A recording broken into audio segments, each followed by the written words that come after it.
Llegamos ahora al capítulo 2. El capítulo 2 tiene el juicio de la tierra y de todas las naciones. Eso es lo que se nos presenta a través de todo este capítulo. Ahora nosotros hemos puesto énfasis en los primeros 8 versículos, pero también debemos recalcar que enfatizamos todo esto hasta el versículo 8 del capítulo 3. Al comenzar aquí, debemos notar que Dios no solo ha juzgado a su propio pueblo, sino que Dios juzga a las naciones. Y este capítulo 2 de Sofonías presenta esto en mucho detalle. Pero antes de hacer esto, Dios demuestra su gracia, su paciencia. Él no quiere que nadie perezca. Así es que Él envía un último llamado. Uno podría pensar que ya se acabó su paciencia, pero Él ahora dice nuevamente aquí en el versículo 1 del capítulo 2 de Sofonías, «Congregaos y meditad, oh nación sin pudor». ¿Por qué les está diciendo eso? No es porque Él no los ame, sino porque ellos han pecado. Ellos han llegado a ser una gente repugnante. Y usted y yo, amigo oyente, no nos damos cuenta de lo repugnante que es nuestro pecado ante Dios. Usted y yo dedicamos muy poco tiempo a llorar por nuestros pecados. Ahora Él les está diciendo que se reúnan como pueblo, como un cuerpo. Tienen que reunirse todos juntos. Y Él dice aquí en el versículo 2, «Antes que tenga efecto el decreto y el día se pase como el tamo, antes que venga sobre vosotros el furor de la ira de Jehová, antes que el día de la ira de Jehová venga sobre vosotros». Dios les está diciendo que se reúnan a orar, que se reúnan para arrepentimiento, que se reúnan y que se vuelvan a Él. Una de las cosas que se necesita hoy en este mundo es la voz de alguien que llame a cada nación a la oración y al arrepentimiento. Casi hemos llegado al fin del camino, así es que la necesidad es grande, y Dios responderá a esa clase de oración. Bien, amigo oyente, vamos a dejar nuestro estudio aquí por hoy, pero continuaremos Dios mediante con el versículo 3 de este capítulo 2 de Sofonías en nuestro próximo programa. Mientras tanto, le recordamos leer todo este capítulo 2 de la profecía de Sofonías para estar mejor informado de lo que consideraremos en nuestro próximo estudio. Que Dios le bendiga ricamente. Continuamos hoy, amigo oyente, nuestra marcha por el libro de Sofonías. En nuestro programa anterior apenas si pudimos poner nuestros pies en el umbral del segundo capítulo de Sofonías. En los primeros 3 versículos, vemos que Sofonías está enviando el último llamado de Dios a la nación para que se arrepienta y regrese a Él. Comienza diciendo, «Congregaos y meditad».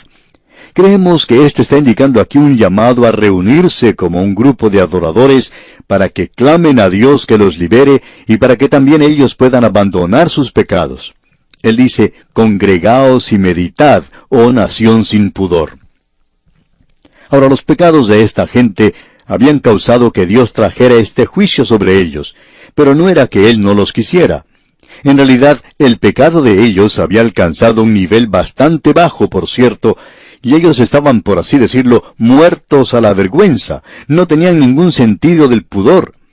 Ellos no tenían ninguna vergüenza en su comportamiento. Creemos que uno podría decir que ellos no tenían ninguna sensibilidad en cuanto al pecado. Estaban pecando con impunidad. Ellos pecaban abiertamente y en realidad hasta se jactaban de hacerlo. Creemos que nuestra situación en el presente es similar a esta. Hay personas que se admiran cuando decimos que nos encontramos en una situación terrible. Y no es que nosotros digamos que ahora estemos en una condición peor que en el pasado, sino que antes la gente pecaba, pero no lo hacía abiertamente. Lo hacía a escondidas. El pecado se cometía en un lugar donde nadie podía observarle. No se hacía alarde del pecado en el mundo. La gente no se jactaba de hacerlo como ocurre en el presente. O sea que no era una forma de pecar descarada como ocurre ahora. Ya hemos contado esta historia anteriormente de una joven muchacha, muy hermosa por cierto, que se presentó en un programa de televisión y prácticamente se jactaba de que ella estaba viviendo con un hombre con el cual no se había casado. Y otros que se encontraban en ese programa le felicitaban por el valor de expresar sus ideas y por lo tolerante de las mismas. Nadie le felicitó por la desvergüenza del pecado, porque el pecado ahora se está presentando de una manera muy abierta. No creemos que haya más pecado, sino que ahora se presenta abiertamente. Se pecaba en el pasado, de eso estamos seguros, pero se hacía de una forma más disimulada, más discreta de lo que se hace en el presente. Se cometía así, pero había un sentido de tristeza, por así decirlo, por el pecado. Y parece que hemos perdido eso en el presente, amigo oyente. Y ese era el problema con esta nación de la cual nos habla Sofonías. Y aquí en el versículo 2 de este capítulo 2 dice él, antes que tenga efecto el decreto y el día se pase como el tamo, antes que venga sobre vosotros el furor de la ira de Jehová, antes que el día de la ira de Jehová venga sobre vosotros. El profeta está expresando urgencia aquí. Quería que hicieran esto antes de que Dios comenzara a actuar en juicio, pero cuando uno cruza esa línea y Dios comienza a actuar en juicio, uno descubre que ya es demasiado tarde. Y entonces dice aquí en el versículo 3, buscad a Jehová todos los humildes de la tierra, los que pusisteis por obra su juicio, buscad justicia, buscad mansedumbre, quizás seréis guardados en el día del enojo de Jehová. En aquellos días existía un remanente del pueblo que eran fieles a Dios, de la misma manera en que hoy encontramos un remanente en la iglesia. Sin lugar a dudas, en las iglesias del presente, no interesa cuán liberales sean ellas, hay algunos creyentes verdaderos todavía, que son miembros de estas iglesias. No sabemos por qué lo son, y no vamos a juzgarles nosotros aquí, pero existe un remanente. Y Dios siempre ha tenido un remanente en el mundo. Aparentemente aquí, esto está hablando a aquellos que son parte de ese remanente. Ellos deben tener mucho cuidado también con sus vidas. Deben buscar la justicia, buscar la mansedumbre. No tienen que ser llenos de arrogancia y orgullo y un amor propio. Este era uno de los grandes pecados de esa nación. Y ese es el peligro que existe hoy entre los creyentes. Hoy existe el orgullo de la fe y el orgullo de la gracia. Hay algunas personas que se sienten orgullosas por haber sido salvadas por gracia, y ellos piensan que eso es algo de lo que deben jactarse. Es como si ellos fueran algo especial y particular del Dios Todopoderoso. Se jactan de eso. Amigo oyente, nosotros tenemos que reconocer que no podemos gloriarnos en nada. El apóstol Pablo dijo que él mismo no tenía de qué gloriarse. Y amigo oyente, si Pablo no tenía de qué gloriarse, estamos seguros que ninguno de nosotros lo tenemos.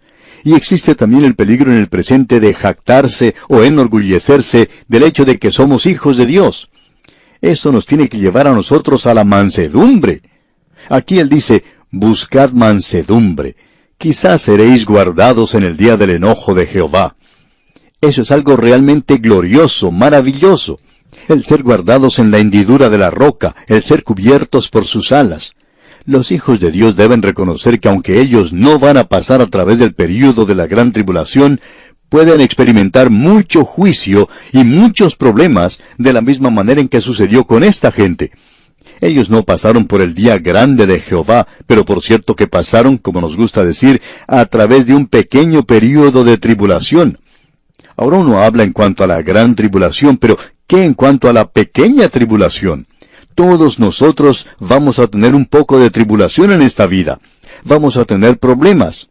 Hace muchos años, una señora que trabajaba ayudando en los oficios domésticos en una casa, se quejaba en cuanto a todos sus problemas, y aparentemente ella tenía bastantes.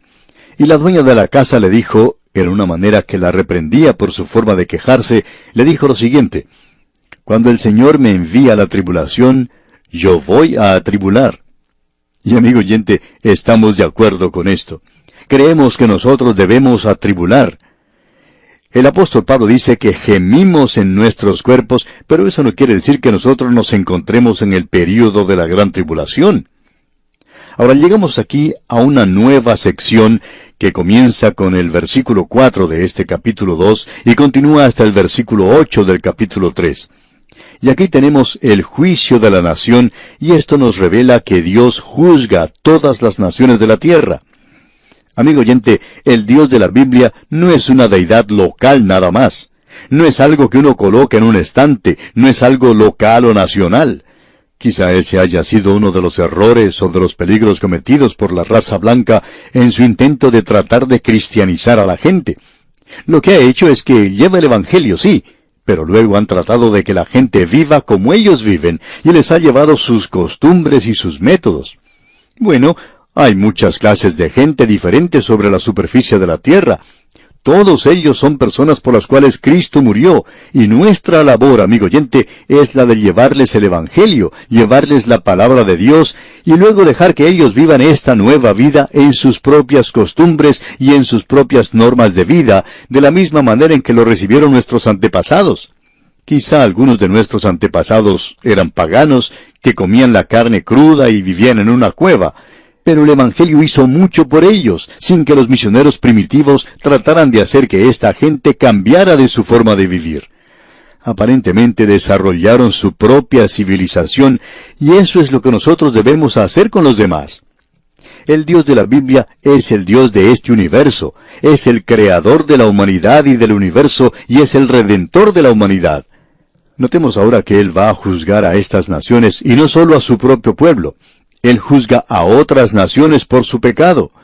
Dios ha establecido ciertas normas que son para todo el mundo. Han sido escritas en los 10 mandamientos. Dios se las dio a Moisés porque todas las naciones tienen un sentido de lo bueno y de lo malo. Y quizá varíen en lo que es bueno y lo que es malo, como cuenta cierto misionero que vivió entre una tribu de cazadores de cabezas, personas que eran caníbales. Ellos vivían en la costa de Asia, en el Mar del Sur, y tenían un alto sentido de la honradez.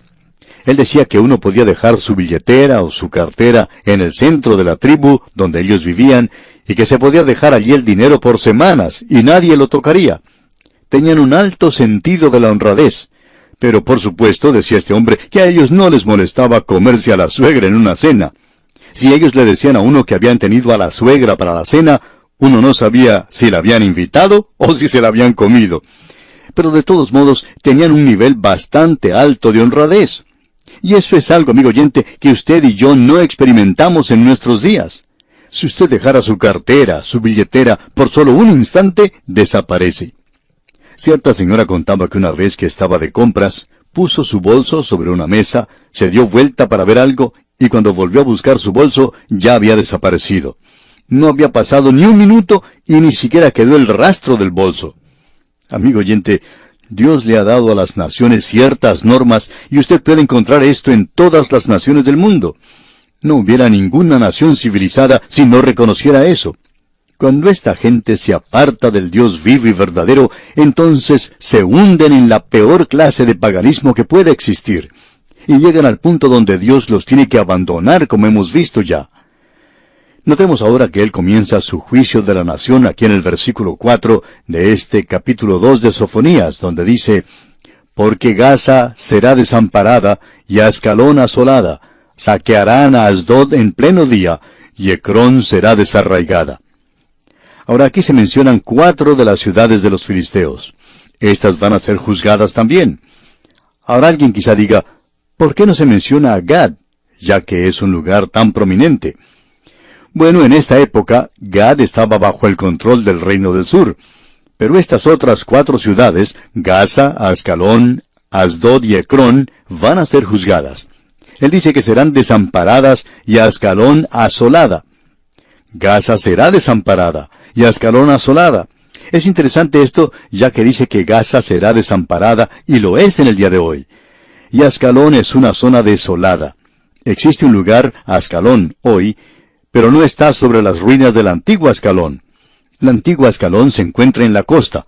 Allí están las ruinas del templo de Dagón. Y luego se nos dice, saquearán a Asdod en pleno día. Asdod ha sido saqueada, y lo interesante de esto es que sucedió en pleno día, y la referencia es al mediodía. En aquella tierra la costumbre era de pausar después de comer.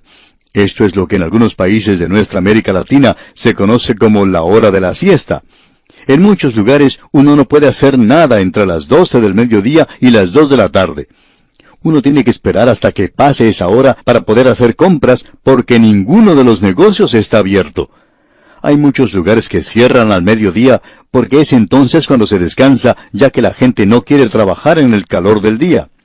Pues bien, así era en Asdod, un lugar bastante caluroso, aunque estaba en la costa del mar, un lugar que llega a tener mucho calor en el verano, y dice aquí que será destruida. Saquearán a Asdod en pleno día. O sea que eso los va a tomar a ellos por sorpresa, los tomará completamente desprevenidos. Y Asdod desapareció totalmente, y ahora en el presente está bajo control israelí. Los israelíes han construido edificios de apartamentos en esa zona. También tienen un puerto construido por Israel, y es un puerto de los principales de ese país. Más recientemente aún se instaló allí una refinería de petróleo. Pero en aquel día, dice aquí, que será completamente saqueada. No hay ruinas en ese lugar. Y aquí también dice en este versículo, y Ecrón será desarraigada. Es decir, que fue quitada completamente. Y luego en el versículo 5 de este capítulo 5 de Sofonías leemos, «Ay de los que moran en la costa del mar, del pueblo de los cereteos. La palabra de Jehová es contra vosotros, oh Canaán, tierra de los filisteos, y te haré destruir hasta no dejar morador».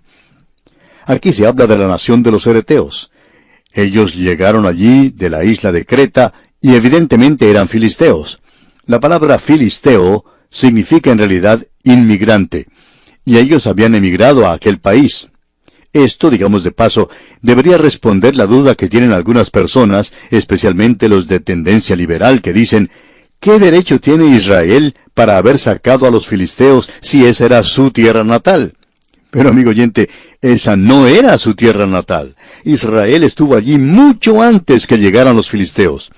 Abraham, Isaac y Jacob estuvieron en esa tierra, y también sus descendientes estuvieron allí. De allí partieron a la tierra de Egipto, y en ese intervalo, los filisteos, que significa inmigrante, bueno, esta gente llegó a este país como inmigrantes. Pues bien, ellos deben ser expulsados porque la palabra de Jehová es contra vosotros, oh Canaán, tierra de los filisteos, y te haré destruir hasta no dejar morador. De paso, queremos hacerle una pregunta, amigo oyente. ¿Cuándo fue la última vez que usted vio a un filisteo? Ellos han desaparecido. Y en el versículo 6 leemos, «Y será la costa del mar praderas para pastores y corrales de ovejas». Ellos se apoderaron de ese lugar y se quedaron allí por casi 1900 años. Y aquí en el versículo 7 leemos, «Será aquel lugar para el remanente de la casa de Judá. Allí apacentarán. En las casas de Ascalón dormirán de noche, porque Jehová su Dios los visitará y levantará su cautiverio». Él se dirige del oeste al este a las naciones que son vecinas a la tierra de Judá. Y continuamos leyendo en los versículos 8 y 9 de este capítulo 2 de Sofonías, «Yo he oído las afrentas de Moab, y los denuestos de los hijos de Amón con que deshonraron a mi pueblo, y se engrandecieron sobre su territorio. Por tanto, vivo yo, dice Jehová de los ejércitos, Dios de Israel, que Moab será como Sodoma, y los hijos de Amón como Gomorra, campo de ortigas y mina de sal, y asolamiento perpetuo. El remanente de mi pueblo los saqueará, y el remanente de mi pueblo los heredará». Ahora, uno de los países más pobres entre las naciones modernas es el reino hashimita de Jordania. Ocupa la tierra de Moab y la tierra de los hijos de Amón. La capital allí es Amón, y uno no puede encontrar un lugar más desolado que este. Esto ha sido cumplido en el pasado. Luego en el versículo 10 de este capítulo 2 de Sofonías leemos, «Esto les vendrá por su soberbia, porque afrentaron y se engrandecieron contra el pueblo de Jehová de los ejércitos». Ellos son juzgados por su soberbia, y la soberbia fue la causa por la cual el diablo pecó al principio, como usted bien sabe. Luego en el versículo 11 dice, «Terrible será Jehová contra ellos, porque destruirá a todos los dioses de la tierra, y desde sus lugares se inclinarán a él todas las tierras de las naciones». Dios va a juzgar a la nación de Israel y a las naciones del mundo porque le han ignorado. Ellos no le reconocieron cuando le conocieron, y no le glorificaron, sino que llegaron a ser vanos en su imaginación. Su corazón insensato fue entenebrecido, y ellos comenzaron a adorar a la criatura en lugar de adorar al Creador. Y esa es la razón por la cual Dios les juzgará. Ahora en el versículo 12 leemos, «También vosotros, los de Etiopía, seréis muertos con mi espada». Bueno, Etiopía se encuentra en África. Este es un juicio mundial. Y en el versículo 13 leemos, «Y extenderá su mano sobre el norte, y destruirá a Siria, y convertirá a Nínive en asolamiento y en sequedad como un desierto». Etiopía se encuentra en el sur, pero ahora él se dirige al norte, y Asiria va a ser juzgada en esa oportunidad. Asiria era una nación que estaba siendo de mucha importancia entonces en el mundo. Y aquí dice, y convertirá a Nínive en asolamiento y en sequedal como un desierto. Y esto es lo que es hoy. En realidad es un lugar bastante miserable. Toda esa zona de Nínive es desolación. Luego en el versículo 14 leemos, rebaños de ganado harán en ella majada todas las bestias del campo. El pelícano también y el erizo dormirán en sus dinteles. Su voz cantará en las ventanas. Habrá desolación en las puertas, porque su enmaderamiento de cedro será descubierto. Es decir, que todas las ciudades van a ser derribadas. Y concluye el capítulo 2 en el versículo 15 diciendo, esta es la ciudad alegre que estaba confiada, la que decía en su corazón, yo y no más. Cómo fue asolada, hecha guarida de fieras. Cualquiera que pasare junto a ella, se burlará y sacudirá su mano. Aquí se hace referencia a una expresión de una persona que ha sido tomada por sorpresa. Podría decirse, bueno, yo pensaba que Asiria y Nínive eran grandes ciudades y una gran nación. Pero miren ahora, solamente es desolación y ruinas. Cualquiera que pasare junto a ella, se burlará y sacudirá su mano. Sacudirán sus manos completamente sorprendidos por lo que ha ocurrido allí. Este es el juicio de Dios de las naciones, amigo oyente. Y Dios ha juzgado a las naciones del pasado, y Dios juzga a las naciones del presente. El Señor Jesucristo dice que Él va a juzgar a las naciones en el futuro, y como hemos visto en el último libro que estudiamos, en el libro de Habacuc, Dios estaba actuando en aquel día de una manera que el profeta ni siquiera se imaginaba. Amigo oyente, Dios está actuando hoy en las naciones de este mundo. Él las ha juzgado en el pasado y las juzgará en el futuro. Dios mediante, en nuestro próximo programa, estudiaremos lo que nos dice el tercero y último capítulo de este libro de Sofonías. Y el tono y el tenor de este libro van a cambiar porque aquí vamos a ver el lado oscuro del amor. Es nuestra oración que Dios le bendiga en manera especial.